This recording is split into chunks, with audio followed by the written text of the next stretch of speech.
Ladies and gentlemen, the Minnesota Vikings have finally extended Justin Jefferson to 4 years, $140 million with $110 guaranteed. Highest paid player in the league, $35 million a year, and it'll remain that way until CD or Jamar get paid, I'm sure. I don't care about that. I just care about the fact that Minnesota, you can rest.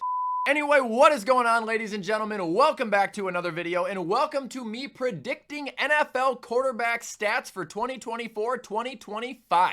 Today we will be doing the NFC. I think Wednesday we will do the AFC, and I would just like to let you guys know now, Friday's video will be pre-recorded because I'm going to be in Pittsburgh. Yes, I'll be doing a vlog. So I hope you guys are excited for that. But before we hop into this video, don't forget to use code WyattzWorld on G Fuel or Prize Picks, where you can save yourself a discount on any G Fuel products or match up to $100 of your first deposit. That's all I got for plugs. Let's get into predicting NFL quarterback stats.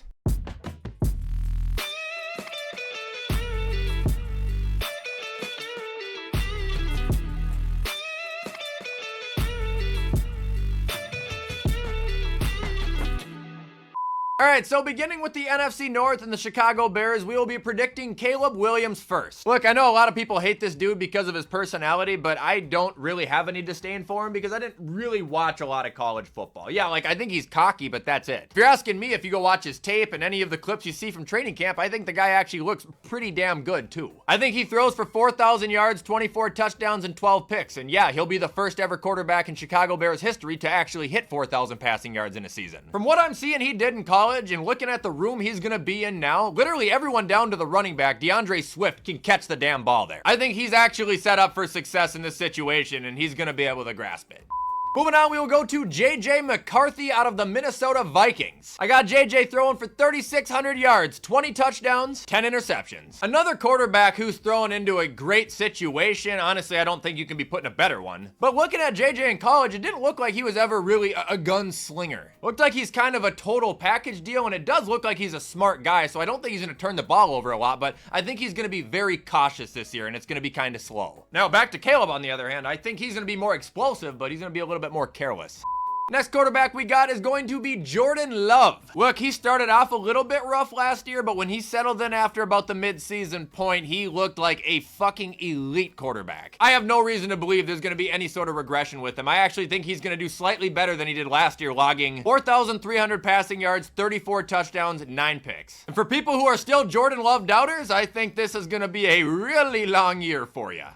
And ending the North, we have Jared Goff. I have him throwing for 4,200 yards, 27 touchdowns, and 10 interceptions. And the only reason I have Goff below Jordan Love in the passing and the passing touchdowns is just because I think Jahmyr Gibbs is going to get a much heavier workload this year. Could be wrong on that, but I mean, if I was in Detroit shoes and I knew I had him, I would run him into the fucking ground. In a good way. All right, moving on to the NFC East, we will begin with Dak Prescott. I think he's going to throw for a lot this year. I don't think they're going to want to use Zeke, like, at all. Their running back room, honestly, isn't that good. Deuce Vaughn has been testing out as a slot receiver. I think Dak throws for 4,800 yards, 33 touchdowns, 12 picks. I mean, with him throwing that much, you got to assume he's going to turn it over a little bit more. But if you guys don't know me at all, then you wouldn't know this. I'm a Dak supporter. I think he's a tremendous quarterback. So if you're looking for me to take a big shit on him, you got to go to a different channel. Moving on, we got Jalen Hurts. I don't think he's going to have a bad year. I think he's going to actually do a little bit better than what he did last year. And I have him throwing for 4,000 yards, 25 touchdowns, and 9 picks. He's got a little chip on his shoulder. I know he does. He is not going to turn the ball over nearly as much. And honestly, I don't think he's going to be wanting to run as much, especially since they have Saquon. But something tells me he wants to throw the ball. It'll be a good little bounce back for Jalen. After Jalen Hurts, we have Daniel Jones. So, Daniel Jones, I have actually only playing for 7 weeks. In those 7 weeks, he's going to throw for right around 1,400 yards, 7 touchdowns, and 7 picks. Then, Dayball is going to have enough of it, and they're going to want to avoid his injury clause, because if he gets hurt, they're going to owe him like $40 fucking million next year, so they're going to bench him. Drew Lock's going to come in and play the rest of the year, and in 10 weeks, he'll throw for 2,300 yards, 14 touchdowns, and 9 picks. It's actually a little interesting that Seattle got rid of him and picked up Howell, and maybe they did this with reason, but they're kind of like similar quarterbacks to me. Not the greatest, not the smartest, but they are by no means scared to throw that ball. Just that Drew doesn't have any weapons. And ending, we have Jaden Daniels. Right away, I just want to say I have not heard this guy's name since draft night, and I don't know if that's good or bad. Training camp footage doesn't look awful. I mean, obviously he has some overthrows like everybody else, but like, he doesn't look terrible. College, he looked like an elite player, obviously. I just really don't know what to expect from him. I think he's gonna do decent. I don't think he'll be a flat-out bust, but I think it'll be kind of an up and down year. I'm gonna say 3,600 passing yards and 19 passing touchdowns, 11 interceptions. I want him to do well, and I know I sound like a hater of that franchise, but I want them to do well too. I just don't think your team right now is that good.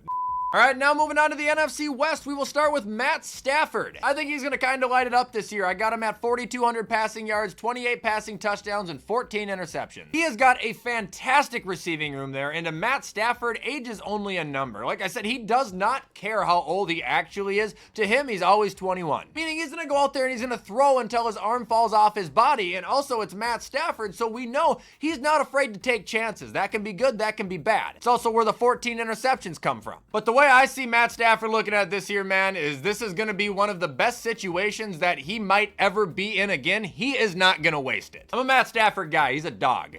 After Matt Stafford, we have Kyler Murray, and I actually have Kyler having the best season of his career. 4,100 passing yards, 29 touchdowns, 14 picks. Actually very similar to Matt Stafford's, and I didn't do that intentionally. Look, Kyler's not a bad quarterback. I don't think he's the best quarterback in the league, but it's another matter of everyone on his team being able to catch the ball, and this guy has a unique ability to not only throw exceptionally well on the run, but to keep plays alive on the run. I think Marvin will have a big year, Trey will have a big year, and I think James Conner's even going to catch a ton this year. Kyler Murray and all is going to have a good year. After that, we will move on to Geno Smith, and yeah, I'll take the booze, but I have him regressing just a little bit more. I'll log Geno at 3,500 yards, 21 touchdowns, 12 picks. Now, I think he might have actually only thrown 20 touchdowns last year, but he definitely had more yards, and I think that's going down. To me, Geno just doesn't look as confident as he did in his first year when he was with the Seahawks. Like last year even, like he still didn't look bad. He's a decent quarterback, but that confidence, that swagger, that chip, it kind of seemed to go away when he got inked. Could also just be age, but I don't expect Geno to really crank it up this year. However, I think he will start the whole time. And ending, we have Brock Purdy, and as much as I don't believe that he is all that, I have no reason to believe he's gonna do bad. Even if he's better by the team surrounding him, he's got that team surrounding him this year. He's only grown in the league. Chemistry is only picked up with the team. He can extend plays. He can be a really good game manager. Like Brock Purdy has the traits. It's just I really want to see him in a different system. That's all, and I don't know if I ever will. With all that being said, this year I got to give him a slight bump. I think he throws for 4,400 yards, 32 touchdowns, and we'll give him 12 picks. Like logically, I know 50% of the population wants me to regress him, but really, like answer it logically, what reason would I have to do that? There isn't any.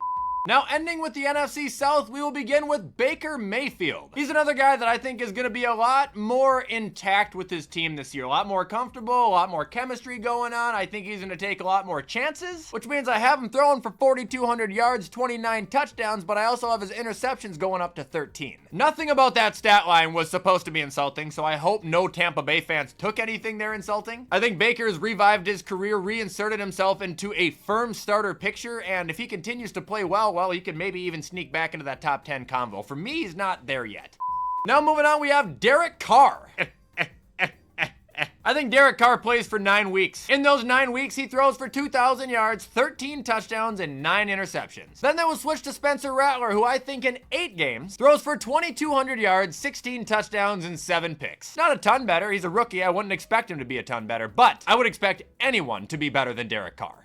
Now moving on, we got Bryce Young. I got a huge surge for him. 3,700 yards, 23 touchdowns, 9 picks. I think Canales is going to help him. I think having better receivers is really going to help him. And I think Bryce's confidence is going to take a monumental leap this year. I don't think he's just going to be some scared kid. I don't think he's bad now. I never for 1 second have completely given up on him. Bryce Young, your NFL career starts now.